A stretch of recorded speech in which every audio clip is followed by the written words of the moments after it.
What is up, everybody, and welcome back to what is the final episode that we're recording here, the Fresh Finance Podcast of 2023. Kyle, it's been a blast here for this past 12 months.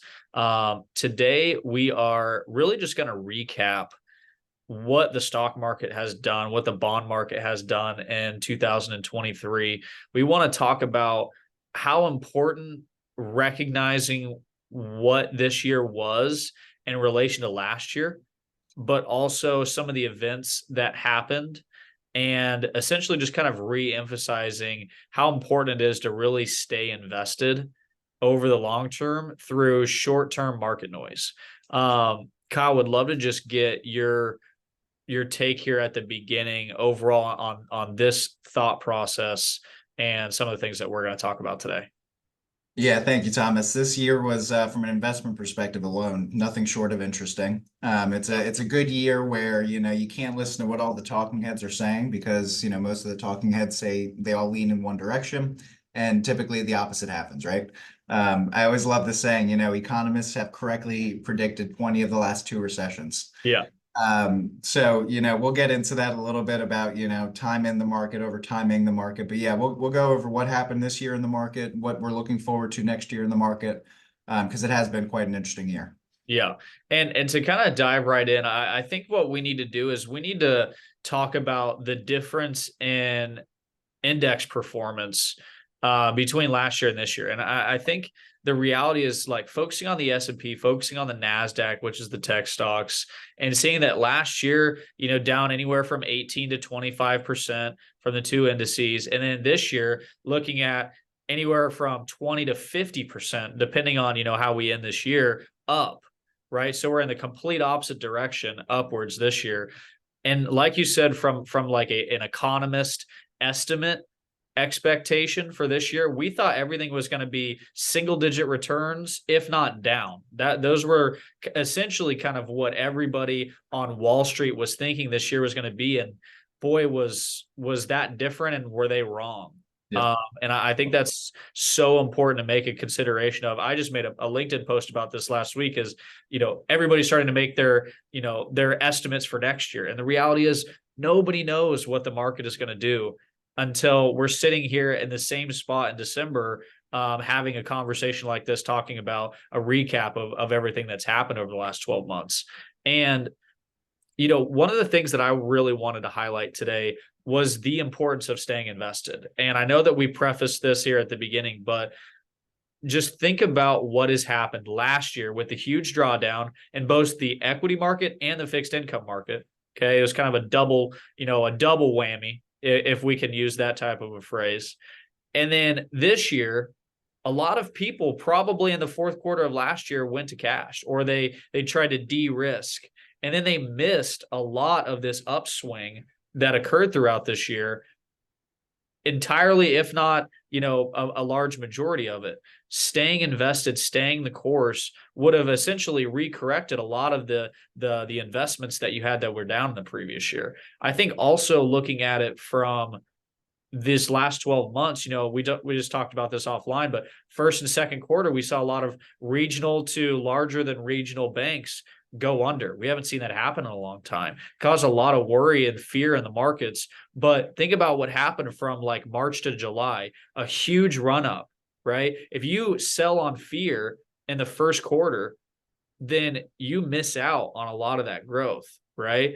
And then if you get back in, and let's say a time period like August, September, October, you're in the Israel versus Hamas situation, right?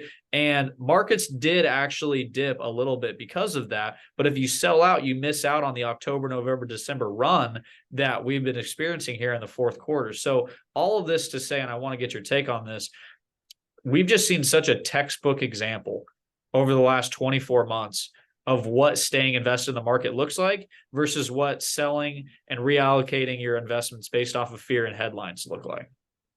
You hit the nail on the hammer, the nail on the head. It's really interesting because a lot of people, and it's really enticing. We work with a lot of So enticing. It's so enticing because cash is paying you something that I've never even seen in my lifetime. To Yep. get 5% out of a money market guaranteed, bonds are paying really well, CDs are paying really well. it's difficult to look at a year like last year where your portfolio probably went down anywhere from 15 to 20%, something like that, Yeah, to say, I can't stomach this. I can't stomach this anymore. And your emotions get the best of you. And it's really important, like the conversation we're having today, if, it's all about your time horizon. yep, If you needed the money next year, in a year, 2 years, 3 years, then sure, I understand taking risk off the table. You probably shouldn't have had it there to begin with. But exactly. if you've got 10, 5, 10, 15, 20 years, you got a long time. You see the market go down the way it did, that is opportunity. It is not some reason to fear away and shy away. Because it's difficult putting your money in the market and losing it.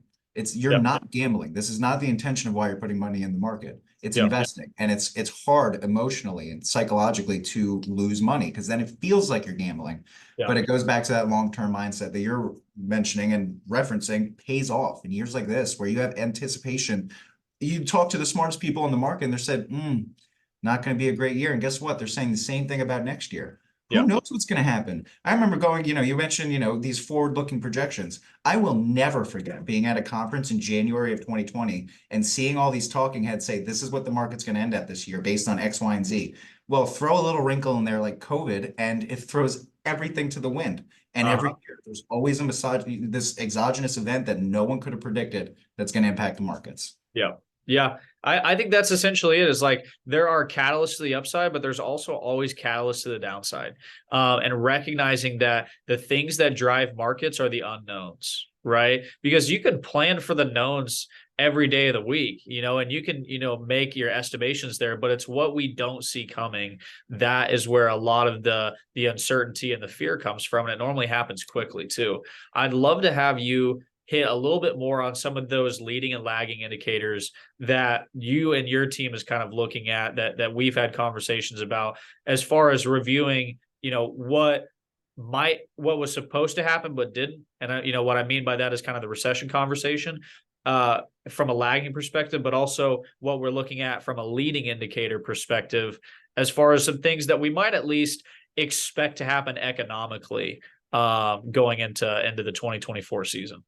Yeah, so if you look in the rear view mirror and you kind of look at the tally of 2023 and what was widely expected to be the most anticipated recession of all time supposed to happen this year, Yep. because there's a lot of, historical data that backtests when you have inversions of the yield curve, when you have interest rate rises at the magnitude and speed with which we did, typically they lead into a recession. And then they Yep. say historically with a range of 6 to 18 months. Well, history, it's doomed to repeat himself, all things being equal, which Uh-huh. is never equal. So, looking into last year, what happened was there were surprises to the upside in a very favorable fashion from the US economy.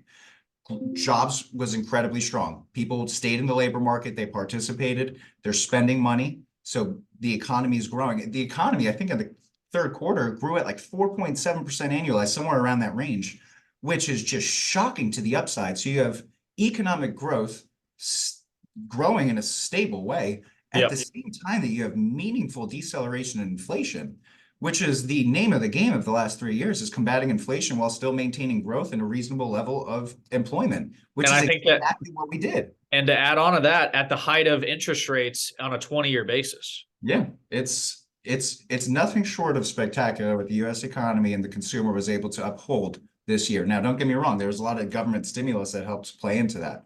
So that's the rearview mirror. The economy surprised to the upside and the market paid it for it. Yeah. Now, where are we today? When you look rearview mirror, looks great, makes sense what happened. When you go into a forward looking, when you have leading economic indicators, when you're looking into the future, it's not as bright of a story. It's Yeah. still that same dismal picture in the future that we were looking at in the beginning of this year, which is why you never know what the future brings. Uh-huh. I'm going to paint a dismal picture for next year, and I could very well be wrong. But when you look at it, you have rising interest rates. That does impact business spending. That does impact consumer spending. We have not seen that come through fruition yet. We haven't really seen that dip in spending. We haven't seen that dip in spending because we haven't seen that dip in unemployment.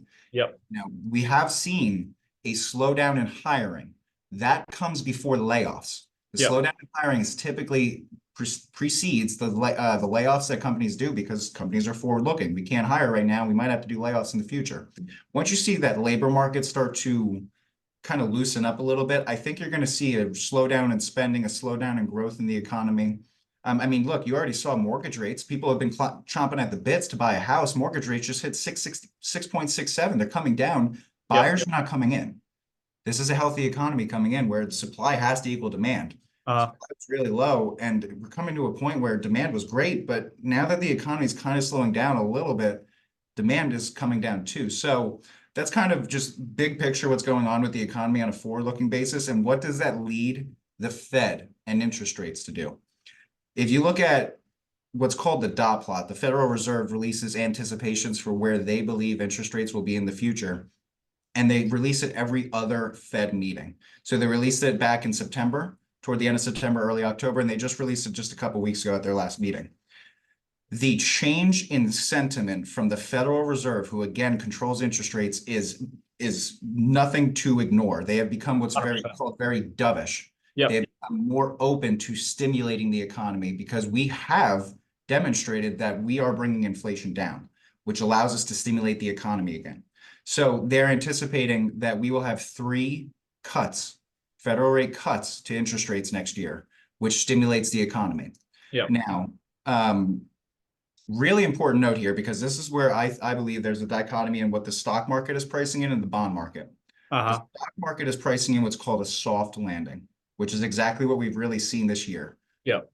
Economic growth still continuing, maybe at a slower rate, but inflation also coming down with it. We're not coming to a screeching stop. We're not in a recession. We're not hurting, but we're just slowing down, which is the easiest thing to do in a cycle.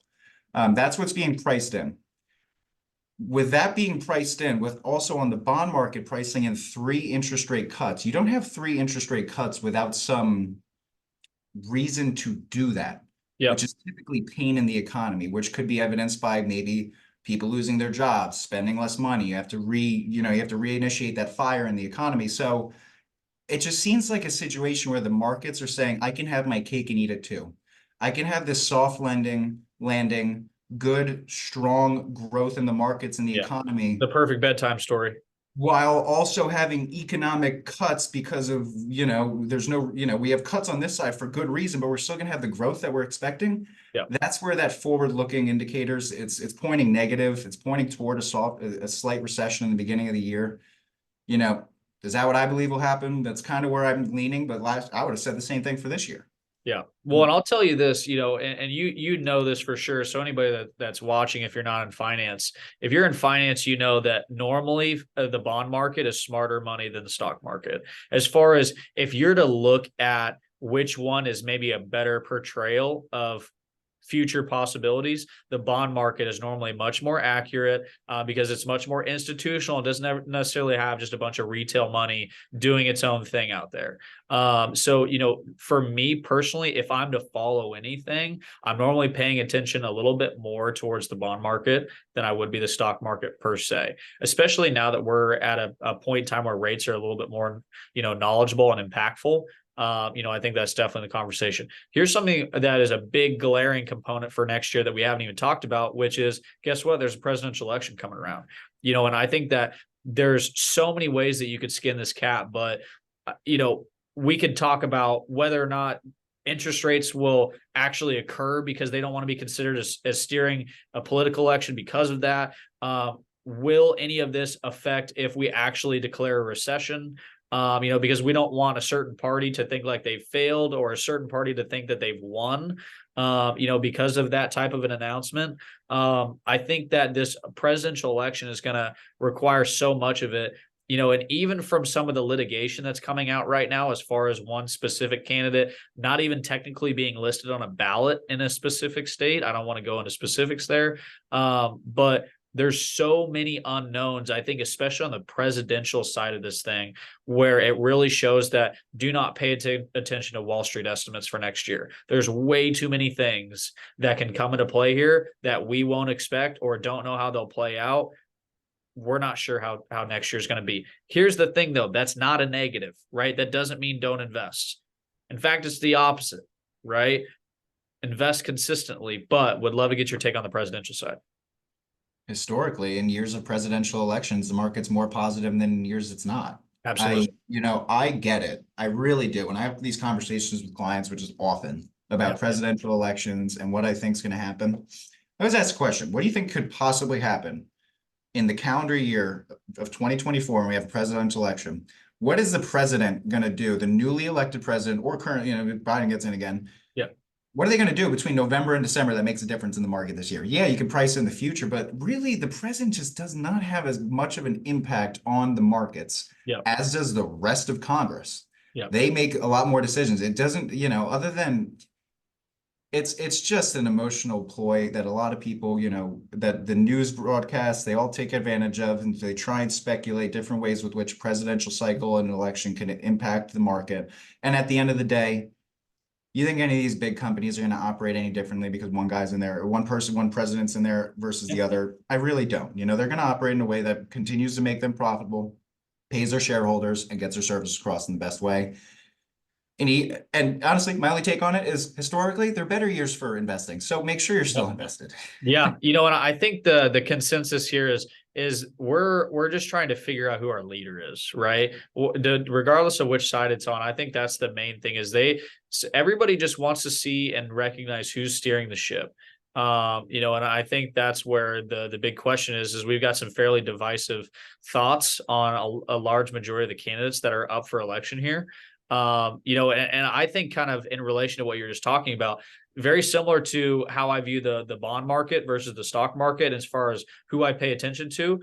Pay more attention to the House and the Senate than you do the actual president, because they're the ones that are accepting or rejecting any sort of proposals going there outside of the first 100 days, right? Because the first 100 days of a president's candidacy is always considered one of the most important, and at the midpoint, right? First 100 days, midpoint. That's where a lot of this stuff is being reviewed, reflected, and appreciated or not appreciated.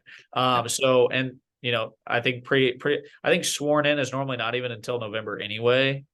Or is it January? I can't remember. Yeah, January. Regardless, I think the ultimate reality is looking into the next year. Just like looking back at this year, there's a lot of noise that's going to be coming this year. A lot of reasons are going to be thrown in your face on CNBC, on, Newswire. Every time you look at the news section on your iPhone, if you have it, if it's an Android, I don't know what you do. But there's going to be a lot of noise that's getting thrown at you. Stay invested. Make sure your allocations fit your risk tolerance and your time horizon. Stay invested. Don't let the noise worry you. I feel like that's the best message for next year. Yeah. The only thing that concerns me about the presidential election from my career is whether or not the new president will keep the Tax Cut and Job Act in place after 2026 or not. Yeah. That's it, which we won't even find that out for a couple of years. Yeah. And I think from perspective, not really any bearing on me. Yeah. The best way to kind of wrap this up is, firstly, Kyle, great year of episodes. To everybody that's watching and listening, we both from the bottom of our hearts really appreciate your guys' consistent viewership. We'd love to help you in any way. If you watch this video and you have questions about, hey, am I invested the right way? Is my allocation correct? Is my time horizon matching up?